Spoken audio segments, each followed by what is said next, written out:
Os Espíritos do Senhor, que são as virtudes dos céus, como um exército imenso que se movimenta ao receber a ordem de comando, espalham-se por toda a face da terra, semelhantes a estrelas cadentes, vêm iluminar o caminho e abrir os olhos aos cegos. Eu vos digo em verdade que são chegados os tempos em que todas as coisas devem ser restabelecidas no seu verdadeiro sentido para dissipar as trevas, confundir os orgulhosos e glorificar os justos. As grandes vozes do céu ressoam como o toque da trombeta e os coros dos anjos se reúnem. Homens, nós vos convidamos ao divino concerto. Que vossas mãos tomem a lira, que vossas vozes se unam e num hino sagrado se estendam e vibrem de um extremo do universo ao outro. Homens, irmãos amados, estamos juntos de vós. Amai-vos também uns aos outros e dizei, do fundo de vosso coração, fazendo a vontade do Pai que está no céu: Senhor, Senhor, e podereis entrar no reino dos céus.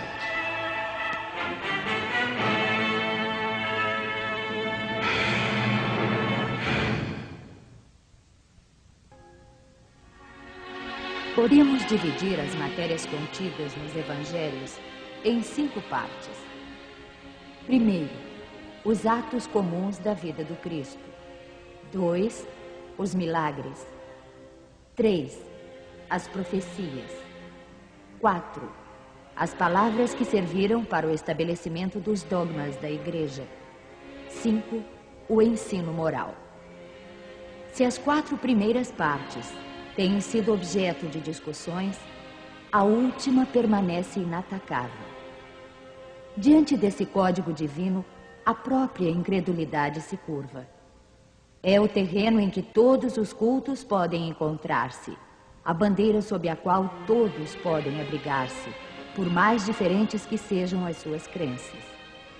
Porque nunca foi objeto de disputas religiosas, sempre e por toda parte provocadas pelos dogmas. Se o discutissem, as seitas teriam nele encontrado a sua própria condenação, porque a maioria delas se apegaram mais à parte mística do que à parte moral, que exige a reforma de cada um. Para os homens, em particular, é uma regra de conduta que abrange todas as circunstâncias da vida privada e pública, o princípio de todas as relações sociais fundadas na mais rigorosa justiça.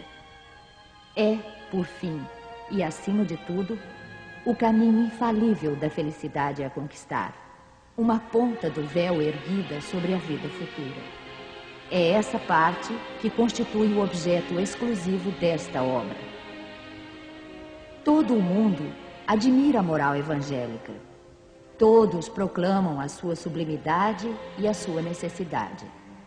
Mas muitos o fazem confiando naquilo que ouviram ou apoiados em algumas máximas que se tornaram proverbiais, pois poucos a conhecem a fundo, e são menos ainda os que a compreendem e sabem tirar-lhe as consequências. A razão disso está, em grande parte, nas dificuldades apresentadas pela leitura do Evangelho, ininteligível para a maioria. A forma alegórica e o misticismo intencional da linguagem levam a maioria a lê-lo por desencargo de consciência e por obrigação, como leem as preces sem as compreender, o que vale dizer sem proveito. Os preceitos de moral espalhados no texto, misturados com as narrativas, passam desapercebidos. Torna-se impossível apreender o conjunto e fazê-los ao mesmo tempo objeto de leitura e meditação separadas. Fizeram-se, é verdade, tratados de moral evangélica, mas a adaptação ao estilo literário moderno tira-lhe a ingenuidade primitiva que lhe dá simultaneamente encanto e autenticidade. Acontece o mesmo com as máximas destacadas, reduzidas à mais simples expressão proverbial, que não passam então de aforismos, perdendo em valor e interesse pela falta dos acessórios e das circunstâncias em que foram dadas. Para evitar esses inconvenientes, reunimos nesta obra os trechos que podem constituir, propriamente falando, um código de moral universal, sem distinção de cultos. Nas citações, conservamos tudo o que era de utilidade ao desenvolvimento do pensamento, suprindo apenas as coisas estranhas ao assunto. Além disso, respeitamos escrupulosamente a tradução original de Sassi e a divisão por versículos. Mas, em vez de nos prendermos a uma ordem cronológica impossível e sem vantagem real em semelhante assunto, as máximas foram agrupadas e distribuídas metodicamente, segundo a sua natureza, de maneira a que umas se deduzam das outras tanto quanto possível. A indicação dos números de ordem dos capítulos e dos versículos permite recorrer à classificação comum, caso se julgue conveniente. Este seria um trabalho material, que por si só teria apenas utilidade secundária. O essencial era pô-lo ao alcance de todos pela explicação das passagens obscuras e o desenvolvimento de todas as suas consequências, com vistas à aplicação às diferentes situações da vida.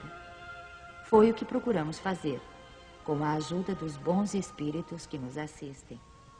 Muitas passagens do Evangelho, da Bíblia e dos autores sagrados em geral são ininteligíveis e muitas delas parecem absurdas por falta de uma chave que nos dê o seu verdadeiro sentido. Essa chave se encontra no Espiritismo, como já compreenderam os que estudaram seriamente a doutrina, e como ainda melhor se reconhecerá mais tarde. O Espiritismo aparece em toda parte, na antiguidade e em todas as épocas da humanidade. Em tudo encontramos os seus traços, nos escritos, nas crenças e nos monumentos. E é por isso que, se ele abre novos horizontes para o futuro, lança também uma viva luz sobre os mistérios do passado. Complementando cada preceito, damos algumas instruções escolhidas entre as que foram ditadas pelos espíritos em diversos países através de diferentes médiuns.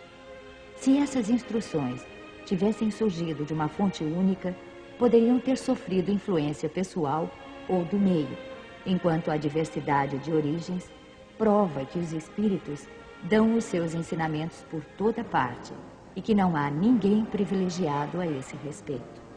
Esta obra é para uso de todos. Cada qual pode nela encontrar os meios de conformar sua conduta à moral do Cristo. Os espíritas encontrarão, além disso, as aplicações que lhes concernem mais especialmente. Graças às comunicações estabelecidas de agora em diante de maneira permanente entre os homens e o mundo invisível, a lei evangélica, ensinada a todas as nações pelos próprios espíritos, não será mais letra morta, porque cada qual a compreenderá e será incessantemente solicitado a pô-la em prática pelos conselhos de seus guias espirituais. As instruções dos espíritos são verdadeiramente as vozes do céu que vêm esclarecer os homens e convidá-los à prática do Evangelho.